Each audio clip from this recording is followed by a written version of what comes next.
Bonjour, bonjour, bonjour, bonjour à tous. Ici la sentinelle jeune d'Afrique et du monde. Un fils, un frère, un ami, un père et surtout un époux en devenir. Aujourd'hui les gars, exceptionnellement dans notre balade, nous nous retrouvons au quartier de Lemba, Lemba à Luango, à l'extrémité, je pense nord-est, si je ne me trompe pas, de Pointe-Noire. Et c'est là que vous avez vu ça, saveur locale, jeune d'Afrique et du monde, saveur d'Afrique. Saveur du monde, bien sûr. Ben, aujourd'hui, dans le sentier du jour, nous allons profiter de ce cadre idyllique pour partager avec vous quelque chose d'assez courant, de très à la mode aujourd'hui. C'est la jeunesse et le mariage. Oui, pourquoi? Parce que aujourd'hui, nous constatons que les jeunes se marient beaucoup. Les jeunes se marient peut-être vite même. Bon, aujourd'hui, nous n'allons pas vraiment nous attarder sur les causes de ce mariage rapide.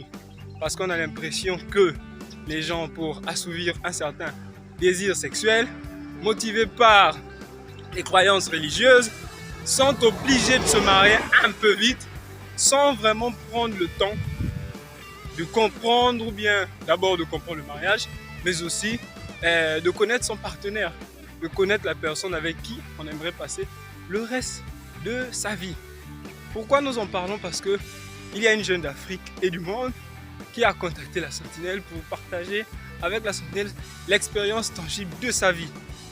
Et c'est pour ça qu'aujourd'hui nous allons parler de ces mariages un peu précipités. Parce qu'aujourd'hui, en tant que jeune, on a tendance à se lancer très vite dans le mariage parce qu'on voit qu'autour de soi les gens se marient ou on se fait vieux et on pense que notre cas est je sais pas moi, une cause perdue ou un cas désespéré. Et voilà comment on se retrouve dans des mariages infructueux. Et tout cela, je ne vous cache pas, accentué par le désir d'une sexualité sans amour et des pasteurs très croyants que la solution, prêchant aux jeunes que le moyen par lequel assouvir leur désir sexuel, c'est le mariage. Donc du coup, les gens se marient même par précipitation et parfois même pour cacher par exemple des faits que nous connaissons tous, vous savez bien, dans la société. Il est arrivé plus d'une fois que des sœurs et des frères chrétiens à l'église, la sœur tombe enceinte et pour finir, pour protéger l'image et les coutumes et les croyances que nous avons à l'église, il y a un mariage qui est arrangé rapidos comme ça pour que cet enfant-là ne naisse pas hors mariage, soi-disant dans le péché, pour ne pas entacher l'image de la sœur ou du frère à l'église. Vous êtes des croyants, vous fréquentez les églises, vous savez ce qu'il en est, et je ne parle pas que des églises, parce qu'il en est aussi de l'islam, c'est le même principe. Mon frère musulman me l'a très bien rappelé. Donc, croyants, vous avez intérêt à bien faire vos choix. Pourquoi? Parce que une fois que vous vous mariez précipitamment comme ça, vous vous retrouvez dans un foyer que vous ne comprenez pas, sans avoir pris le temps, de connaître qui est-ce que vous épousez.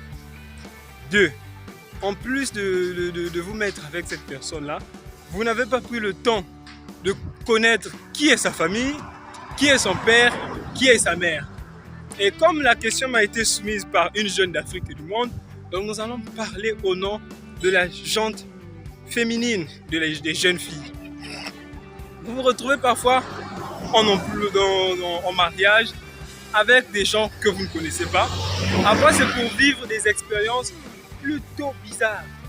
Les jeunes filles, on est en Afrique. Et en Afrique, on connaît tous les cas de sorcellerie. On connaît tous les cas de mauvais cœur et de méchanceté.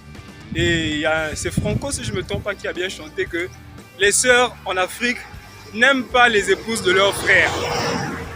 Ça, vous le savez. Donc, avant d'aller vous jeter dans un mariage comme ça, il est temps de prendre toutes ces variables-là en considération. Waouh! On est en Afrique, quoi. Donc, avant de vous lancer dans un mariage, prenez toutes ces variables-là en considération. Qui sont vos belles-sœurs? Qui est votre belle-mère? Ainsi de suite. Pourquoi nous évoquons ces deux faits? Parce que c'est eux qui vont vous faire surtout la guerre. Parce qu'en Afrique, les belles-sœurs ont l'impression que vous l'épousez, vous bouffez l'argent de leur frère. Et elles ne voient pas clair. Et je cite une très belle citation que j'ai vue sur internet. C'était une demoiselle qui écrivait, elle dit: si un homme dépense pour une femme, la femme va dire que c'est parce que ce monsieur est tellement amoureux que l'amour déborde. Mais par contre, si son frère dépense pour sa femme, en ce moment-là, ça devient que non, elle l'a fétiché. Vous voyez un peu le principe. Alors, petite anecdote, dans le cas de cette histoire de relation entre hommes et femmes, choisissez très bien vos partenaires, les filles. Parce qu'il y a une jeune d'Afrique du monde qui s'est mariée. En se mariant, c'était l'amour, c'était le bonheur, c'était tout ce qu'il faut. Et elle se retrouve dans ce foyer. Or, au lieu d'épouser un homme, elle avait épousé un garçon. C'est vrai que c'est un jeune, mais c'est un garçon parce qu'il s'est comporté avec elle comme un garçon. Donc, nous disions, donner 50 000 francs à son épouse et donner 150 000 francs à sa mère, je dis, c'est se comporter comme un gamin.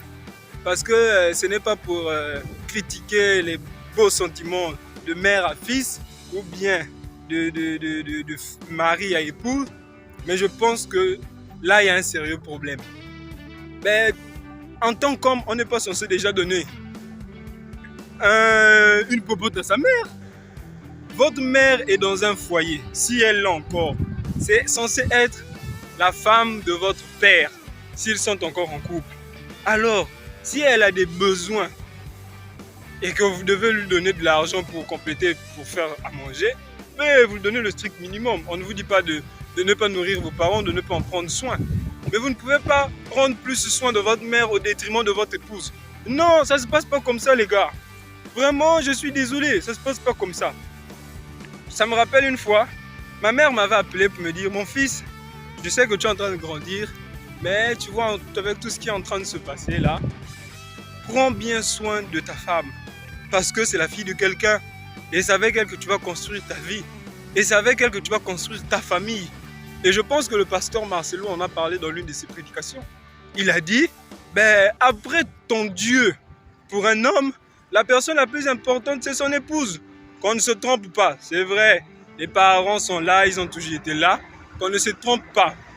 Après l'Éternel dans ma vie, la personne qui est censée être la plus importante après Dieu, c'est mon épouse.